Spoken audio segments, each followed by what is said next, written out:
Om Shanti. Good morning. आज हम सुनेंगे अव्यक्त मुरली 27 मई 1977। पावरफुल स्टेज अर्थात बाप समान बीजरूप स्थिति। सदा समर्थ, सदा ज्ञान के खजाने से संपन्न, बाप समान गुणमूर्त और शक्ति मूर्त ज्ञानित्व आत्मा, ऐसी विदेशी स्वदेशी आत्माओं प्रति बाप दादा के उच्चारे हुए महावाक्य। आज बाप दादा के सामने कौन सी सभा बैठी हुई है जानते हो? आज डबल प्रकार की सभा है। एक जो सभी सामने बैठी है भारतवासी बच्चों की सभा, और दूसरा है विदेशी बच्चों की सभा। विदेशी बच्चे बहुत उमंग, उत्साह और लगन से बाप को प्रत्यक्ष करने के प्लान्स बनाते हुए बार बार बाप के गुण गाते खुशी में नाच रहे हैं। उन्हों की खुशी का मन का गीत बाप दादा के सामने सुनाई दे रहा है। सब तरफ विशेष रूप से बाप के स्नेह और सेवा का वातावरण आकर्षण करने वाला है। बाप दादा को भी बच्चों को देख बच्चों के उमंग पर खुशी होती है। साथ साथ आप सभी बच्चों का मिलन का उमंग देख हर्षित होते हैं। आज अमृत वेले बाप दादा चारों ओर के बच्चों के पास चक्कर लगाने निकले। क्या देखा ना, मधुवन वरदान भूमि में खुशी खुशी से आए हुए बच्चे इस ही मिलन की खुशी में और सब बातें भूले हुए हैं। हर एक नंबरवार पुरुषार्थ अनुसार वरदान प्राप्त करने के उमंग उत्साह में थे और सब तरफ चक्कर लगाते हुए क्या देखा? मेजॉरिटी अधिकतर का शरीर भल अपने अपने स्थान पर है, लेकिन मन की लगन मधुबन तरफ है। अव्यक्त रूप से योग युक्त बच्चे मधुबन में ही अपने को अनुभव करते हैं। चारों ओर स्वरूप चात्रक समान स्वस्वरूप चात्रक समान दिखाई दे रहा थे। याद की यात्रा के चार्ट में क्या दिखाई दिया? बाबा देख रहे कि पोजीशन और अपोजिशन दोनों का खेल देखा। यथाशक्ति हरेक अपने पोजीशन पर स्थित होने का प्रयत्न बहुत करते, लेकिन माया की अपोजिशन एक रस स्थिति में स्थित होने में विघ्न स्वरूप बन रही थी। इसका कारण क्या? ना एक तो सारे दिन की दिनचर्या पर बार बार अटेंशन की कमी, दूसरा शुद्ध संकल्प का खजाना जमा न होने कारण व्यर्थ संकल्पों में ज़्यादा समय व्यतीत करते हैं। मनन शक्ति बहुत कम है। तीसरा, किसी भी प्रकार की छोटी छोटी परिस्थितियाँ जो है कुछ भी नहीं। उन सब छोटे छोटे परिस्थिति, छोटी सी बातों की कमजोरी का कारण बहुत बड़ा समझा। उनको मिटाने में टाइम बहुत वेस्ट किया, समय व्यर्थ गवाया। कारण क्या है? ना समय प्रति समय जो अनेक प्रकार की परिस्थितियों को पार करने की युक्तियाँ सुनते हैं, वो उस समय घबराने के कारण स्मृति में नहीं आती है। चौथा, अपने ही स्वभाव संस्कार जो समझते भी है कि नहीं होनी चाहिए, बार बार उन स्वभाव संस्कार के वशीभूत होते हैं। वशीभूत होने से धोखा खाते हैं, धोखे से खा चुके हैं, लेकिन फिर भी रचता कहलाते हुए भी वशीभूत हो जाते हैं। अपने अनादि आदि संस्कार बार बार स्मृति में नहीं लाते हैं। इस कारण संस्कार स्वभाव मिटाने की समर्थी नहीं आ सकती है। ऐसे चारों ही प्रकार के योद्धा देखे। योद्धा शब्द सुनकर हंसी आती है, और जिस समय प्रैक्टिकल व्यवहारिक कर्म में आते हो उस समय हंसी आती है। बाप दादा को ऐसा खेल देखते हुए बच्चों पर रहम और कल्याण का संकल्प आता है। अब तक मेजॉरिटी व्यर्थ संकल्पों के कंप्लेन मीन्स बहुत करते हैं।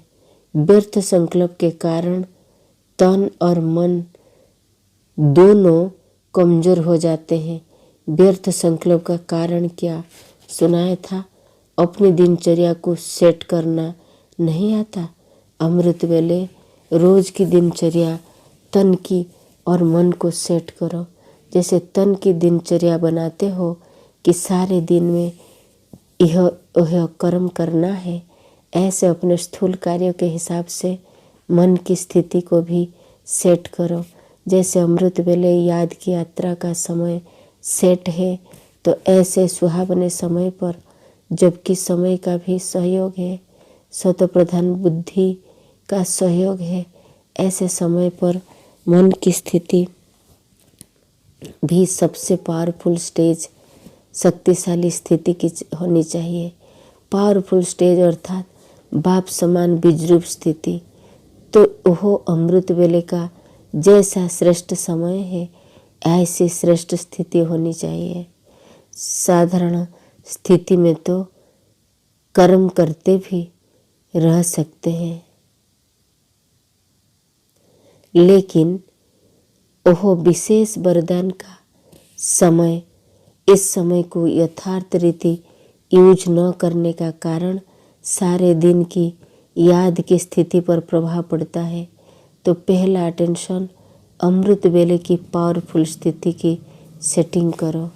दूसरी बात, जब ज्ञान की गुह्य बातें सुनते हो अर्थात रेगुलर स्टडी या नियमित अध्ययन करते हो, उस समय जो पॉइंट्स निकलती है उस हर पॉइंट्स को सुनते हुए अनुभवी मूर्त होकर नहीं सुनते। ज्ञानी तो आत्मा हर बात के स्वरूप का अनुभव करती है। सुनना अर्थात उस स्वरूप के अनुभवी बनकर सुनना। सुनना माना उस स्वरूप से अनुभवी बनकर सुनना। लेकिन अनुभवी मूर्त बनना बहुत कम आता है। सुनना अच्छा लगता है, गुह्य भी लगता है, खुश भी होते हैं, बहुत अच्छा खजाना मिल रहा है, लेकिन समाना अर्थात स्वरूप बनना, इसका अभ्यास होना चाहिए। मैं आत्मा निराकार हूँ, यह बार बार सुनते हो, लेकिन निराकार स्थिति के अनुभवी बनकर सुनो। जैसे पॉइंट्स ऐसा अनुभव। परम धाम की बातें सुनो तो परम धाम निवासी होकर परम धाम की बातें सुनो। स्वर्गवासी देवताई स्थिति के अनुभवी बन स्वर्ग की बातें सुनो। इसको कहा जाता है सुनना अर्थात समाना। समाना अर्थात स्वरूप बनना। अगर इसी रीति से मुरली सुनो तो शुद्ध संकल्प का खजाना जमा हो जाएगा और इसी खजाने के अनुभव को बार बार सुमिरन करने सारा समय बुद्धि इसी में ही बिजी रहेगी। व्यर्थ संकल्प से सहज किनारा हो जाएगा। अगर अनुभवी होकर नहीं सुनते तो बाप के खजाने को अपना खजाना नहीं बनाते, इसलिए खाली रहते हो अर्थात व्यर्थ संकल्पों को स्वयं ही जगह देते हो और आगे बढ़कर सारी दिनचर्या में क्या क्या कमी करते हो वो फिर दूसरे दिन सुनाएंगे। पहले इन दो बातों को ठीक करो। ज़्यादा डोज मीन्स खुराक नहीं देते हैं। बाबा बोल रहे हैं कि ज़्यादा या डोज नहीं देते। अच्छा, समर्थ सदा ज्ञान के खजानों से संपन्न याद की यात्रा द्वारा सर्व शक्तियों के अनुभवी मूर्त सदा हर परिस्थिति को स्वस्थिति द्वारा सेकंड में और सहज पार करने वाले ऐसे बाप समान गुण मूर्त और शक्ति मूर्त ज्ञानी तो आत्माओं को बाप दादा का याद प्यार और नमस्ते। रूहानी बाप की रूहानी बच्चों को नमस्ते। हम रूहानी बच्चों की रूहानी बाप दादा को याद प्यार नमस्ते नमस्ते नमस्ते। सो पावरफुल स्टेज अर्थात बाप समान बीजरूप स्टेज। जितना अपने को बीजरूप आत्मिक स्वरूप में स्थित करेंगे, सभी प्रकार स्टेज परिस्थितियों से पार कर सकते हैं। और स्थिति अपना मजबूत और पावरफुल होता, और संकल्प स्वप्न जो भी हम सोचेंगे वो कर पाएंगे। तो बीज रूप स्टेज पावरफुल स्टेज की ही निशानी है। तो बीज रूप माना मैं आत्मा, मैं परम धाम निवासी परमात्मा की संतान।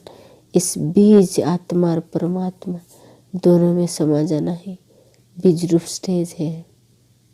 ओके, ओम शांति। Have a good day, God bless you.